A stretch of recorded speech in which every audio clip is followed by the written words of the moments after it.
Hey friends, and welcome back. If you're new here, my name is Morgan and I'm getting us ready at our Wyoming homestead for a big storm.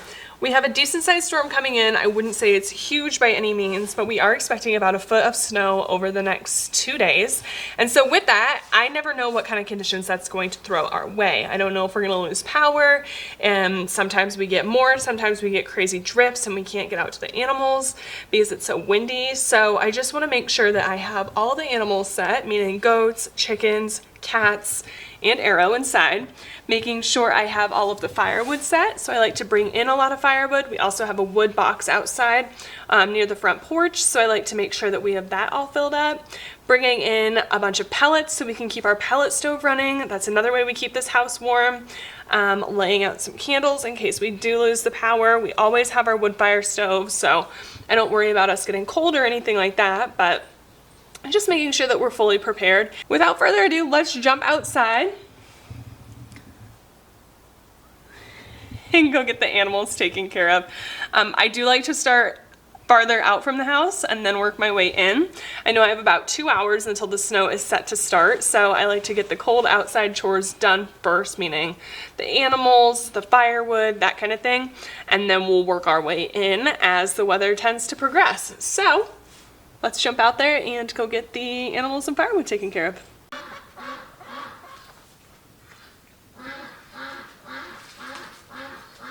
Jacob found a piece of chicken cabbage.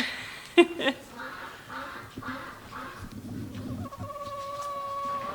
do you think about that, boys? Okay, first thing we are going to do is just get the goats all set. So I like to just make sure they have about a day or 2 or 3 of food. So we're gonna get them all fed. I also make sure their waterers are working, their heaters are working, all of that, so that they are going to be nice and warm. They'll have all of their necessities, and then we'll shut this door as well to the barn. So let's get the goats all set, and then we can jump out to the other animals. So literally what we do is we just take bins and we put bales or flakes into these to make sure that they have enough food. We'll also lay the feeding bags out just so that they have a lot of different options and they can just keep grazing throughout the time that they're stuck in here because of the snow. Here's another just look at a tub that works really well, just a big storage tub. I actually do like to set these under their feed bags, so what I'll do is I'll fill this with alfalfa, I'll fill the feed bag with alfalfa, I'll hang the feed bag over this so that as anything drops, it drops into the bucket and keeps them eating. So works really well.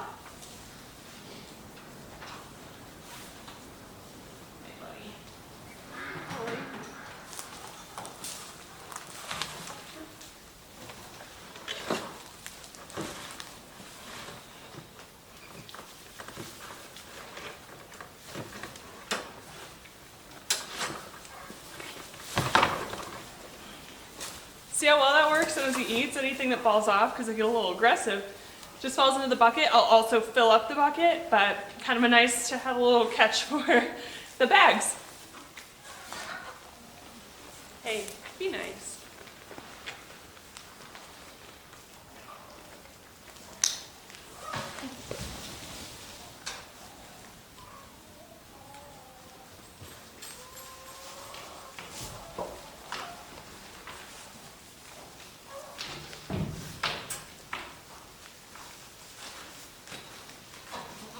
All right, anyone with a horned goat will know this struggle. You always have that one goat that just will not keep their head out of the fence, and that's this guy. So my biggest fear is he gets his head stuck in one of those fences out there in the middle of the night, and we don't know it, and then he's stuck out there in the bad weather. So what we do for this, not his favorite thing, we use Gorilla and electrical tape, and we literally tape a piece of PVC pipe across his horns like this so he can't get them stuck. Let's see if I can get this old tape off. So that's why he always has black on his horns. It might look like it's so silly or something, but it's honestly for his safety in the bad weather. And we made this contraption, this is also how we trim their hooves, just holds them in there. And it's seriously the best thing. We used to have to try to hold them and My gosh, this is a million times easier.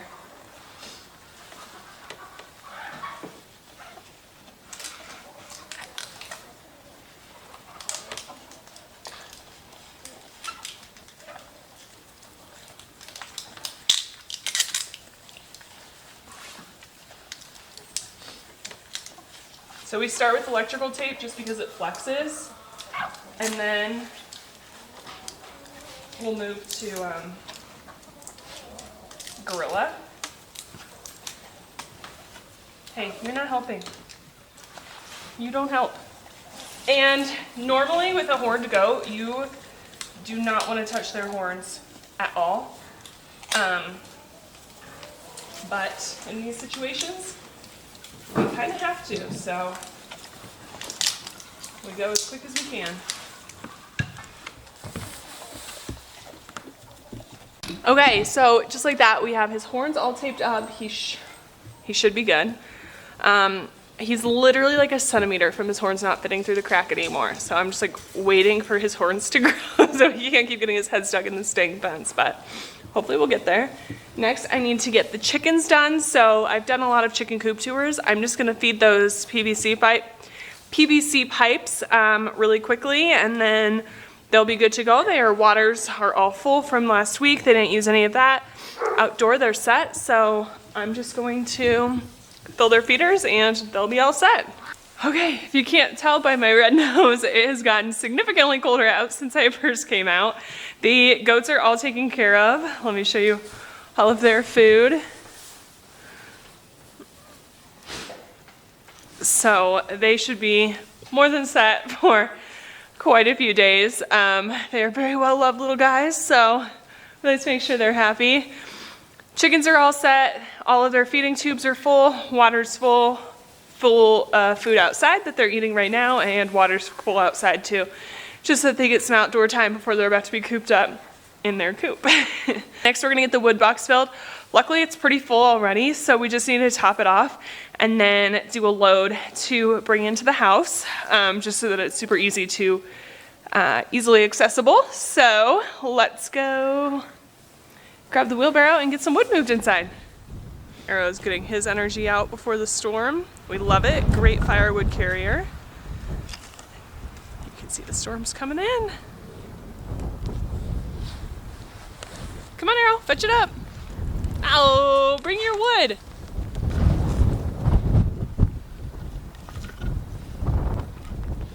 Nice, dude.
I have a codependent kitten here.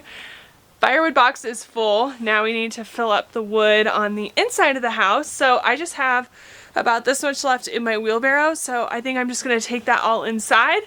Then we just need to fill up the pellet stoves and we're done with the front of the house. So let's get that going. It is getting very chilly out here. So I'm excited that we started with the animals, then the wood, and now we can check those off the list. So let's get this all moved inside and then we'll move on.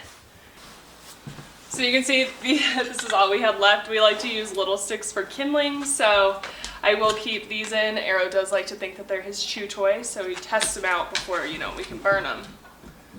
So I like to keep these off to the side. I'll bring a few more kindling pieces in and then we'll just stack up the big wood right here.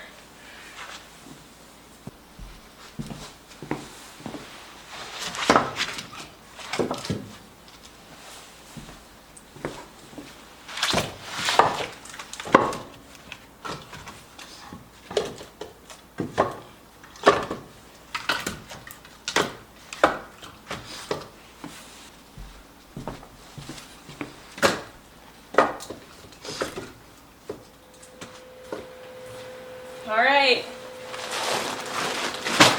The next way we heat our house, especially when it's really cold, because we do have baseboard heating, but that is so expensive. If you've ever ran it, you know. So we actually have a pellet stove down in the basement as well, and so we just use Heartland pellets. One of these bags of pellets is about, if you buy a pallet of them, it's going for about $6 a bag right now, $7 if you just buy an individual bag. So we of course bought a pallet. But what's nice about these is this is 40 pounds per bag, and one bag will go into the top of this. So we just fill this hopper up and then it will last an entire day. So because this is in the basement, its exhaust goes up, runs across the entire house, and then goes out the other side of the house. And so it's really nice because obviously heat rises, and so we have it running through the floors and then off to the other side. So this is a really nice way, especially at night. Our wood burning stove isn't super efficient, and so this is so nice at night when it's really, really cold out because it helps keep the entire house a lot warmer. So we run this all winter long, absolutely love it. Again, this is a pellet stove if you've never heard of it. Let me bring you closer. The pellets go in these hopper and then it literally just feeds and burns them. It looks like it's like Traeger pellets if you have a Traeger. That's what they look like. They're obviously different, a lot cheaper, but that's what that is. So here is the pellet stove actually running. You can see there's pellets that are feeding into the fire. That keeps the fire going. Then right here, these are slots for a fan. So as soon as it gets up to heat or up to temperature, the fan will kick on and it'll blow heat out the front and then up that exhaust in the back. So really super simple. All we have to do is clean it out about once a week. Which is a super simple process. You just get the ash out and that's about it. So we love this thing. We'll never get rid of it. So actually what I'm going to do is get about 5 or 6 bags of pellets down here. That way we have enough to last us through the week. Sometimes it can get hard when there's a ton of snow to carry the pellets from the garage into the house. So just one more thing I can do now while it's a lot easier and a lot more accessible. So I'm just going to get about 5 or 6 bags. That'll last us a week. And we'll just, literally I just stack them up along this wall. And then every night we come down and we just keep beating it. So I'm gonna go grab those and we'll be good to go. And it's one of Arrow's favorite places to lay because it's so warm. So if we can't find Arrow upstairs, odds are he's laying down here. All right, friends, all of our outdoor chores are done. Now all I think that's left to do is keep the house warm and make a nice cozy dinner. So we are gonna have split pea and ham soup, mostly because one, that sounds incredible. I had some of that brioche bread from our last time cooking together, and I think that's just gonna come together so nicely and be so delicious. So I'm gonna cook it in the Dutch oven. That way also, if the power were to go out, I could just heat up for tomorrow lunch and dinner if we needed split pea soup and ham leftovers on the wood burning stove, and it's like the easiest thing ever. Don't really have to cook. So I'm gonna get going. First thing we're gonna do is just get a few veg chopped, and then we'll get our Dutch oven up and get to cooking. So let's get going. So I'm just going to peel my carrots.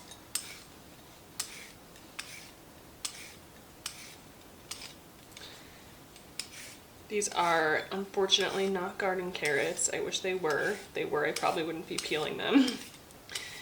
but this is gonna be perfect. And normally you would add celery to this as well. Sam does not eat celery, so we leave ours out, but you can definitely put celery in as well. So you would do celery, onions, and carrots.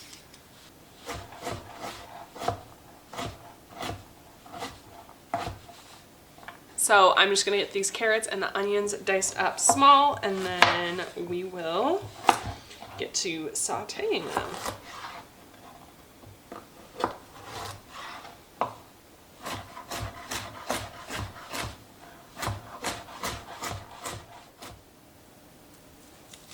And I'm just gonna cut the onion up into very similar sized pieces as the carrots, just to ensure that they cook at the same time.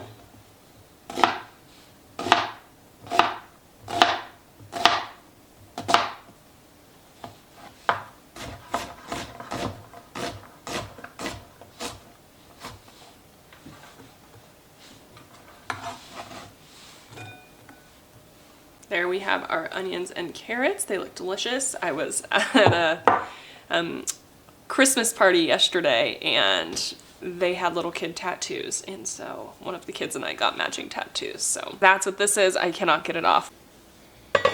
And then I'm just going to take some butter and just drop it in there, and this is what we're going to cook the vegetables around in. So let's just let that melt for a minute. Okay, we're just gonna smear that around a little bit. And then I am gonna add a little bit of olive oil as well. I just like the combination of butter and olive oil together, so. And then I'm gonna throw in our onions and carrots. I did end up cutting one more small onion, medium onion, and putting it in just because I feel like you can never have too much onion. My poor grandmother would disagree. All right, and to that we're just gonna add pepper and salt just to let the veggies sweat. All right, we're starting to brown on the bottom, so I'm going to add in 2 cloves of minced garlic. And I'm doing, you know me, big cloves.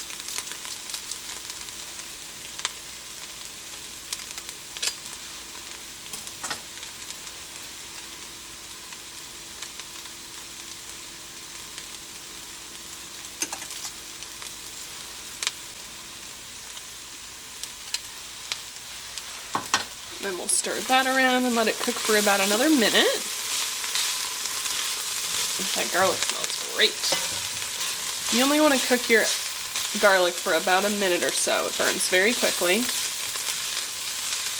That looks excellent. Now I'm going to pour in my split peas. Make sure that you go through these and look for any rocks. I know that sounds crazy, but they can be. Give those a little toast for just 1 second while I grab the chicken broth.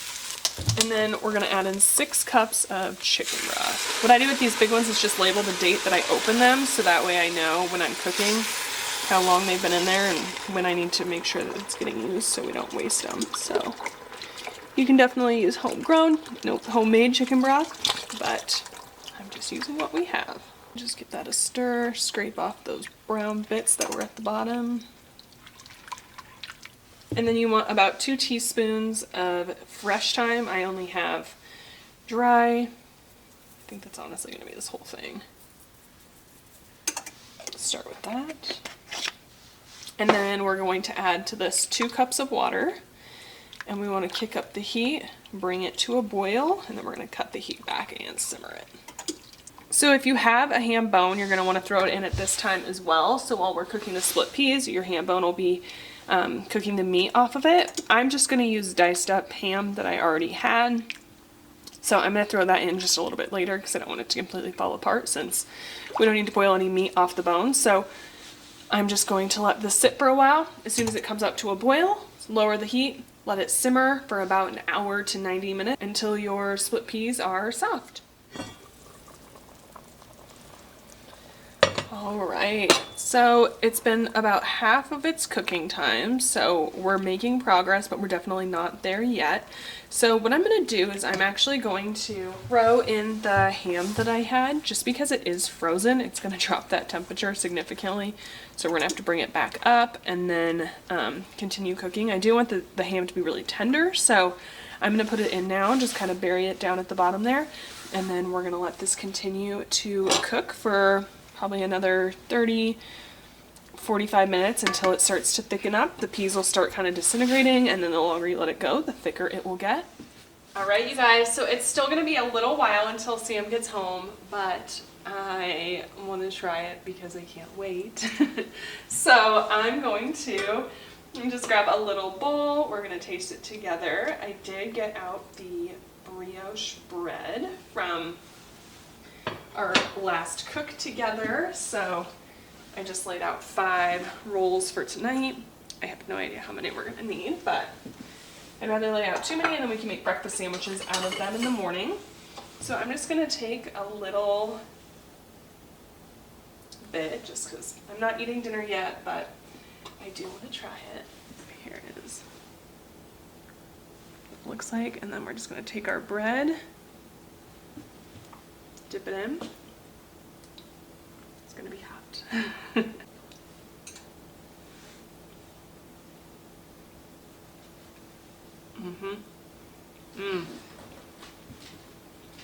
So good.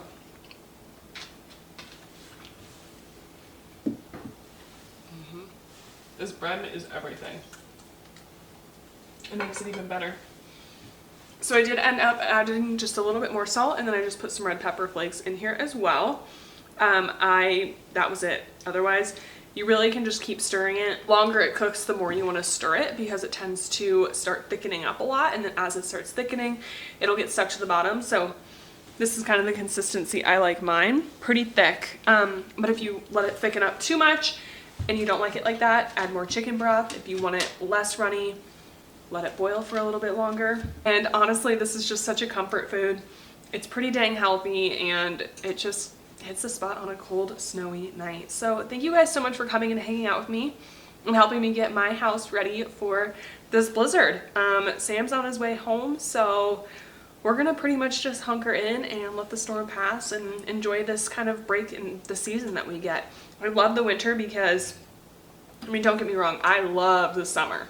But the winter allows us to have that break that we need. It allows me to slow down and not continue to push. If I got to garden season after season and never got that break, I don't think I would truly appreciate it as much. And so I really enjoy this downtime just to kind of get rejuvenated, get excited again, and get to start thinking about spring and summer. So I'm loving it, and we're just gonna get all tucked in and make the best of this storm. Thank you guys so much for coming along with me today and helping me get my house ready for the storm. I hope you had as much fun as I did. I really appreciate you taking your time to come hang out with me. If you haven't already, make sure you subscribe, and we will catch you in the next one. Bye, friend.